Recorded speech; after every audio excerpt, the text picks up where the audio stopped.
Wealth Psychology Masterclass, the complete guide to rewiring your brain for wealth, by Rich Abbott.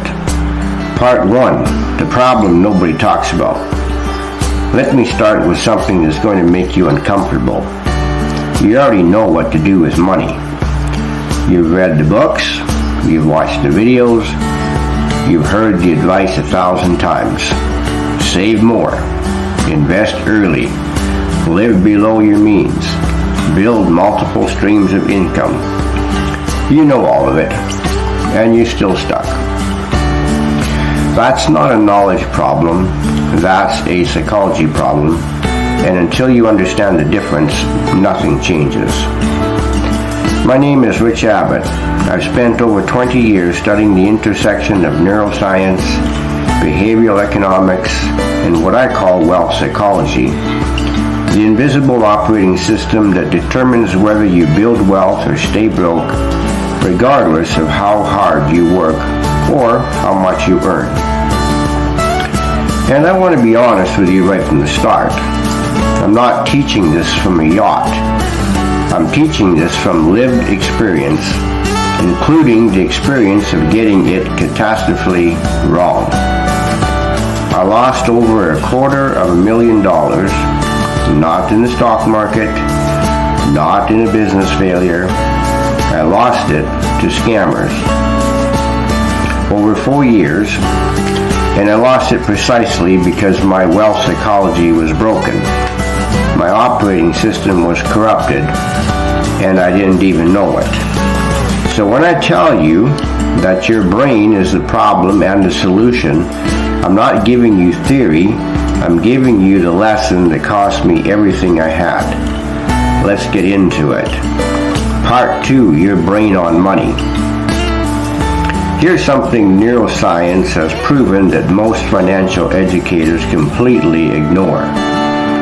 95% of your decisions are made subconsciously, not 95% of your unimportant decisions, 95% of all of them, including every decision you make about money.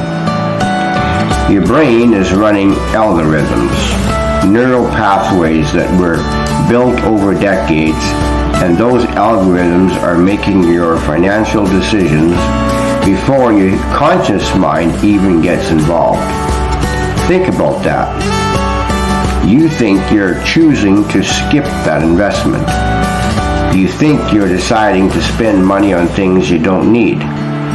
You think you're consciously choosing to stay in a job that underpays you. You're not choosing any of it. Your operating system is choosing you. And here's the part that changes everything. You didn't install that operating system. It was installed for you, automatically, starting before you could even speak. Between the ages of 0 and 7, your brain absorbed every money message in your environment.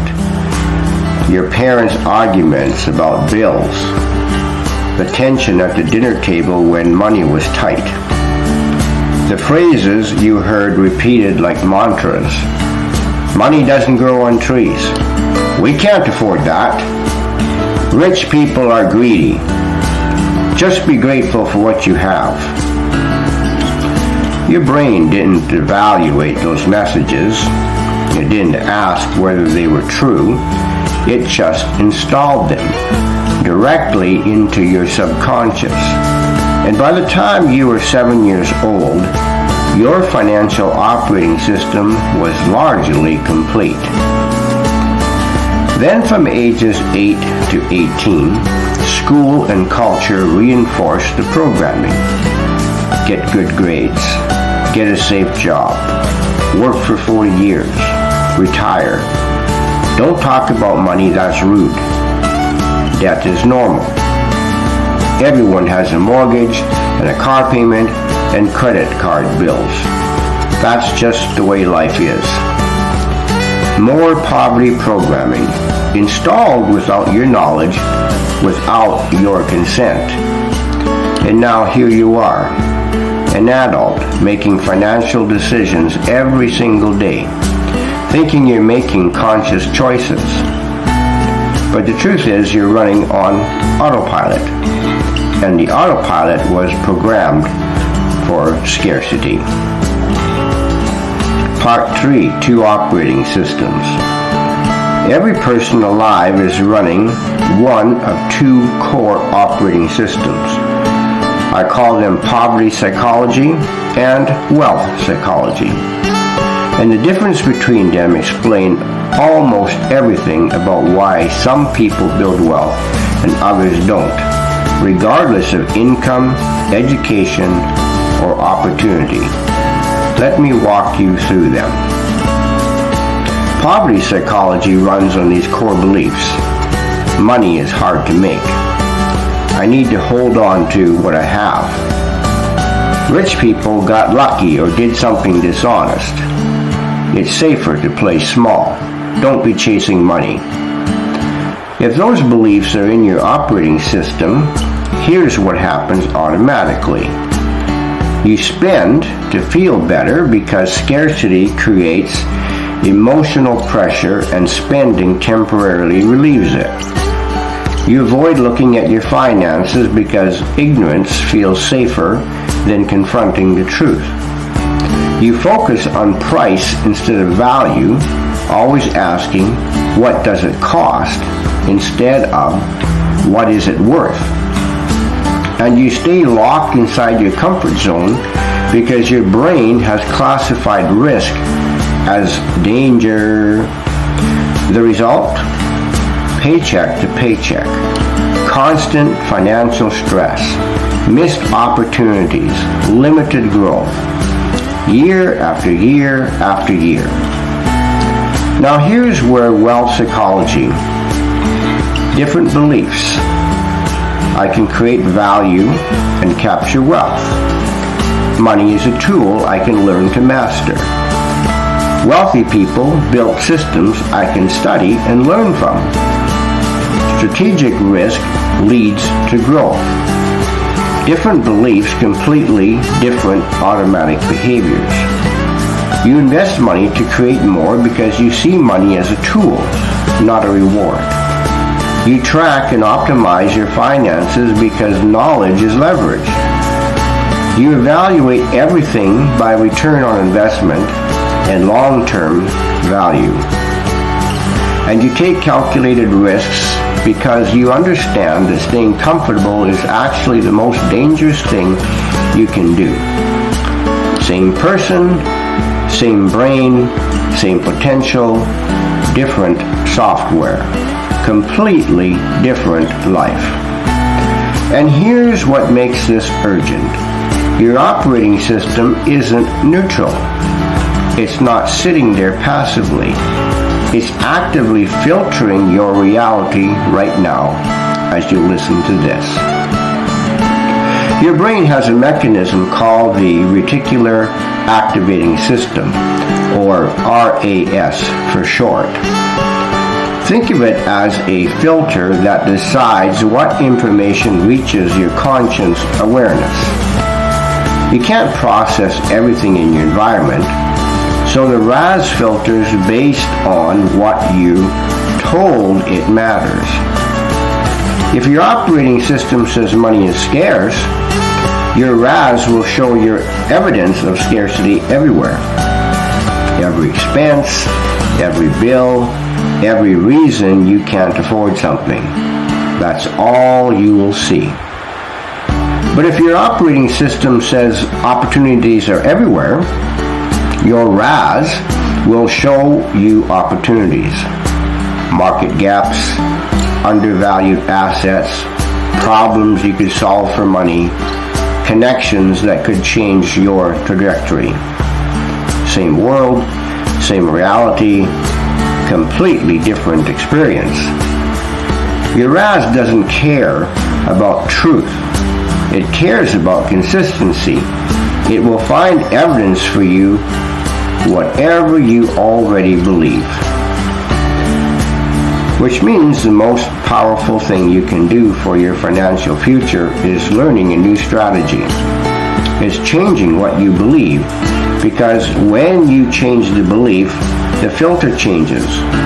And when the filter changes, you literally see a different world. Part 4, the wealth trap.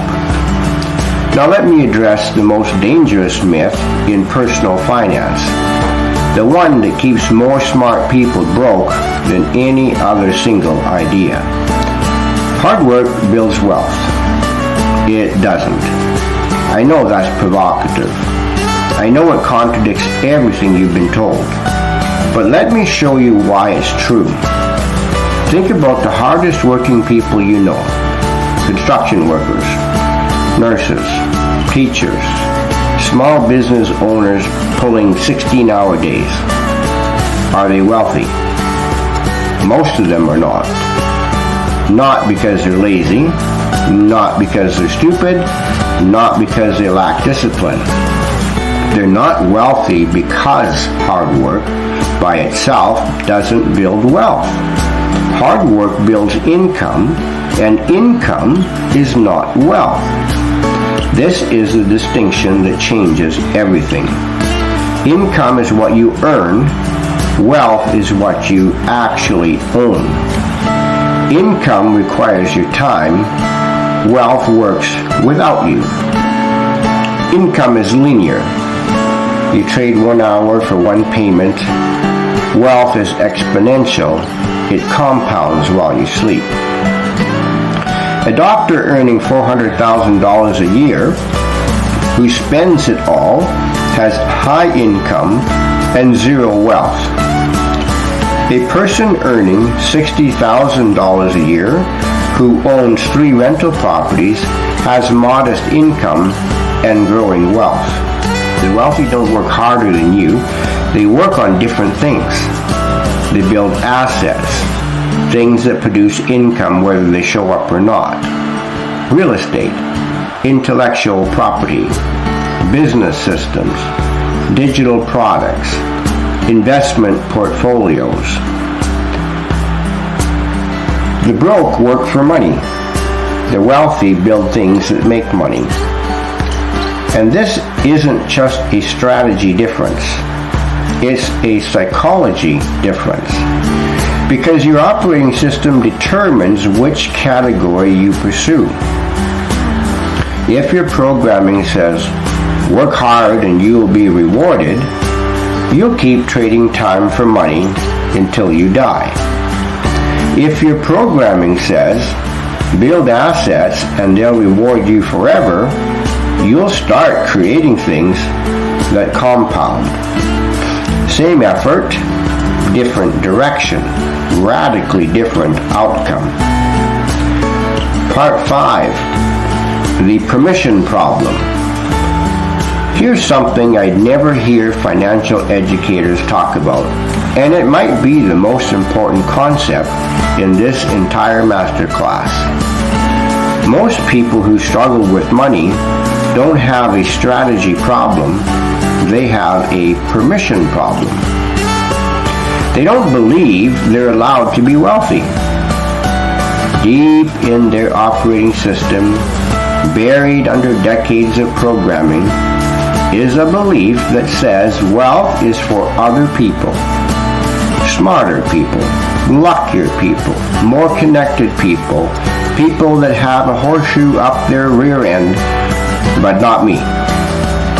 And for many people, especially those who grew up in religious environments, there's an even deeper layer.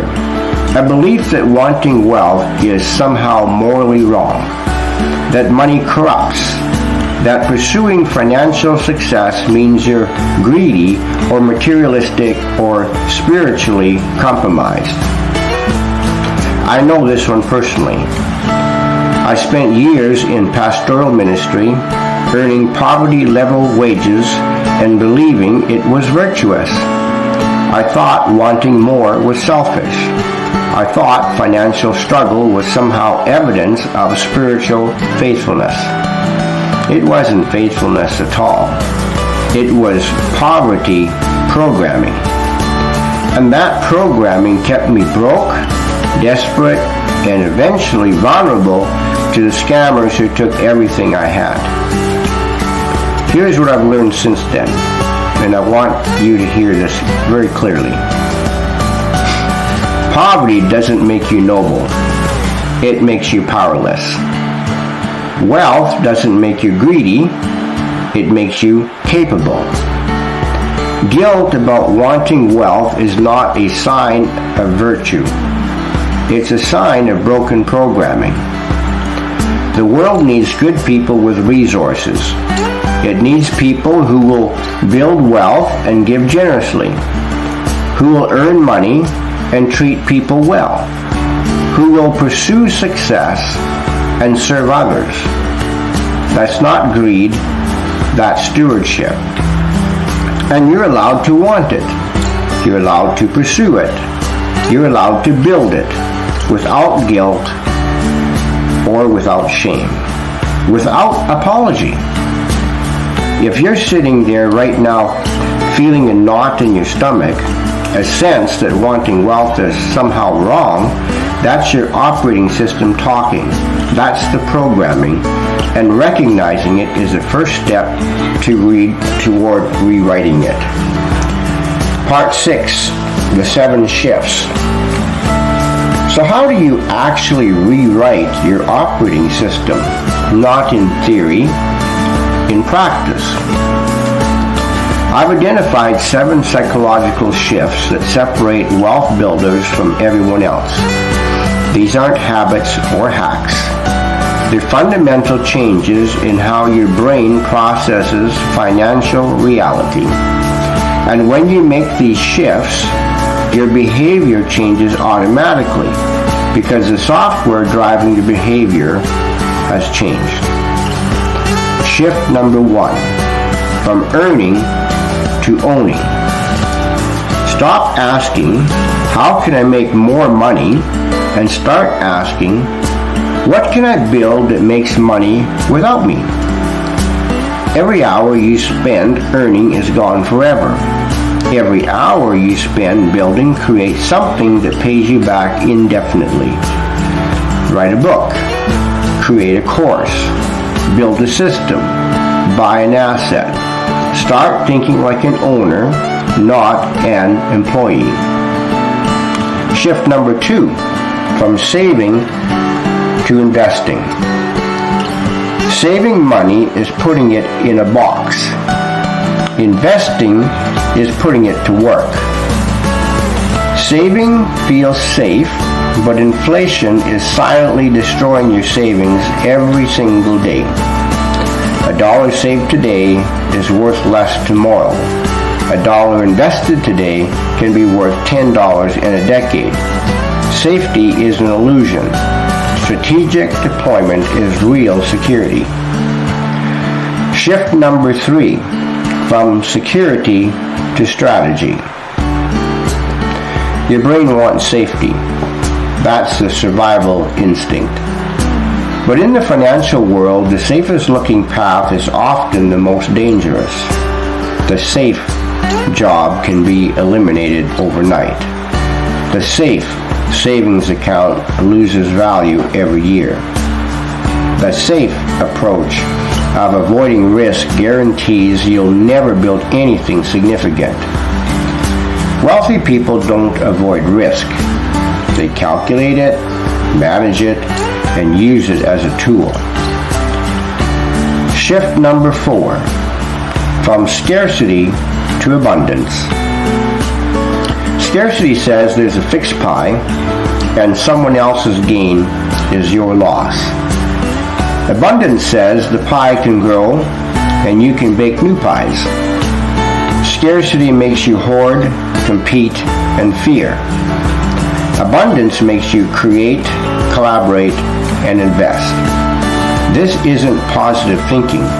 It's a fundamental orientation that determines whether you see opportunities or threats in every situation. Shift number 5, from consumption to creation. Poor people consume. Wealthy people create. I don't mean that as a judgment. I mean it as a neurological pattern.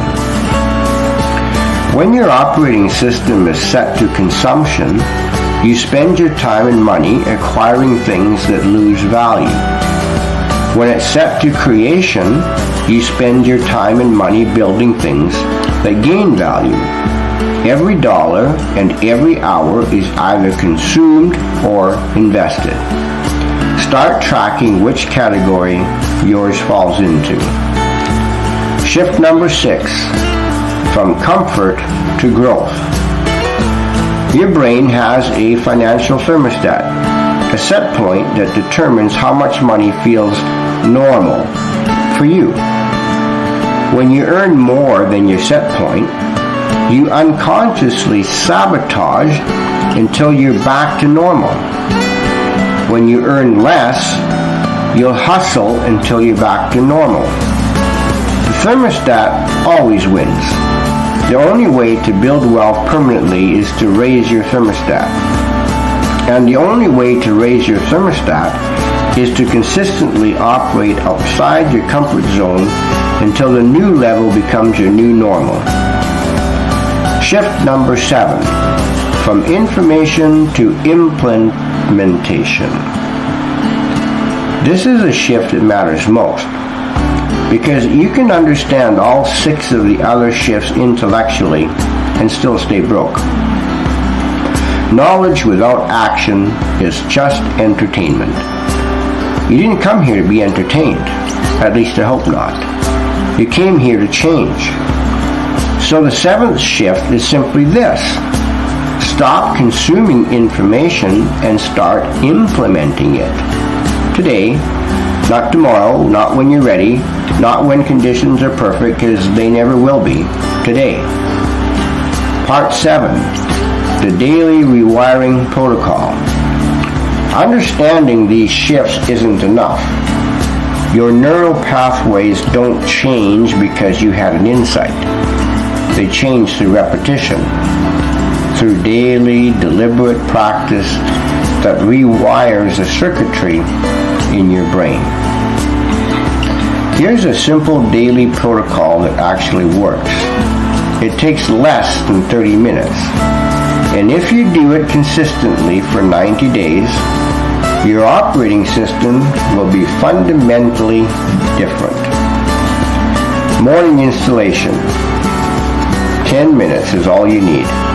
Before you check your phone, before you read the negative news, before the world gets into your head, spend 10 minutes deliberately programming your brain. Review your financial goals, not vague wishes. Specific, written targets. Read them out loud. Visualize the person you're becoming, not just the things you want to have. This isn't manifestation. This is neural priming. You're telling your RAS what to filter for today. Midday pattern interrupt, 5 minutes. Somewhere in the middle of your day, pause. Ask yourself 3 questions. What scarcity thought did I have today? What would the wealth psychology version of that thought be? What's one action I can take in the next hour that moves me toward an asset? This interrupts the autopilot. It forces your conscious mind to override the programming, even briefly. And those brief overrides, repeated daily, create new neural pathways. Evening review. 10 minutes before bed. Review your day through a wealth psychology lens. What did I create today versus consume? Where did I think like an owner versus an employee? What opportunity did I notice that I would have missed 6 months ago? Write it down. Writing activates different neural circuits than just thinking. It makes the rewiring stick.